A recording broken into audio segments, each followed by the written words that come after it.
Splines are useful for creating more complex curves.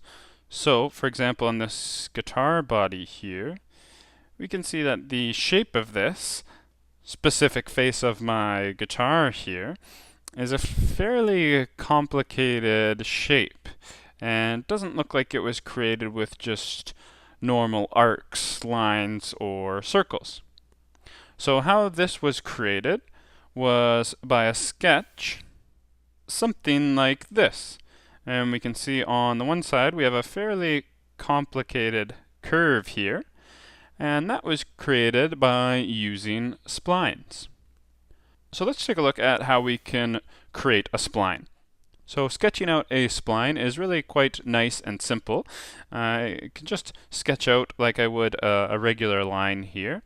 And while I'm still holding down my pencil, I'm just going to press down a little bit. And I'll see that spline point coming in. Now notice I'm still holding down my pencil here. And again, I can press down once more. And that's just going to add in another spline control point here. Same idea, still holding down my pencil. I can press down again, and again, and again. Each time pressing down, I'm creating a new spline control point here. And finally, maybe something like this. So here I can see I've created a pretty complex curve with a number of spline control points, and I can create fairly complicated shapes and curves here. Notice I have the spline itself, and I also have a number of these control points, and I can move these around to change the curvature of my spline. So I can just tap to select any of these control points here and make whatever changes I may need. Kind of fine-tune my spline there. So here we can see nice and easily I've kind of created the general shape that might be used for that guitar shape. What can also be useful here is, of course, I can multi-select any spline points as well. So I can tap maybe this, and I could move both of those spline points together if needed, all to just fine-tune this spline shape. One other important note regarding splines is that you can also create fully closed out splines. So I'll just do the exact same thing here just by starting a spline here, press for my control points, and a few control points here. But then if I go to close out the sketch, I can now see that I've created a fully closed out spline. And I can see that coming in as a closed sketch. Again, I'm seeing that light blue color, indicating to me that this is closed out. So we're going to see later on I could create a 3D object from that. So just from this now, we still have all those same control points for my spline there. So I can fine-tune and change my closed out shape here.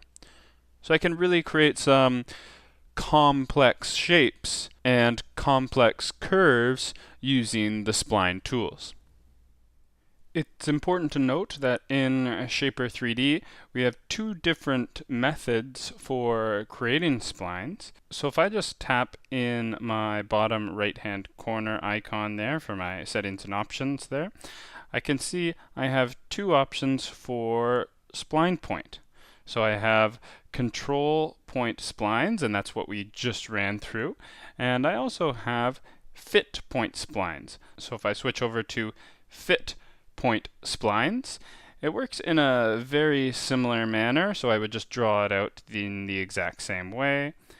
But now notice my fit points are going directly through the spline instead of just a control point that was somewhat off the spline as we just saw previously. Just the same, I can make my changes and edits here. I can grab any of these fit points.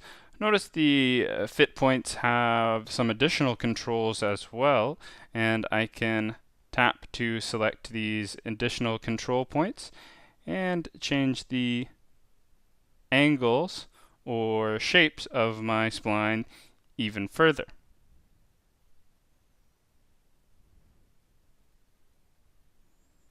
In addition to this, I can delete or add any spline points I may need. So say I change my mind and no longer need this spline point here, I can just tap delete and it's now removed that spline point. And I can also add additional spline points in a similar way to how they were created when first sketching the spline. I can just tap on the spline itself and push down, and now that has added a new fit spline point.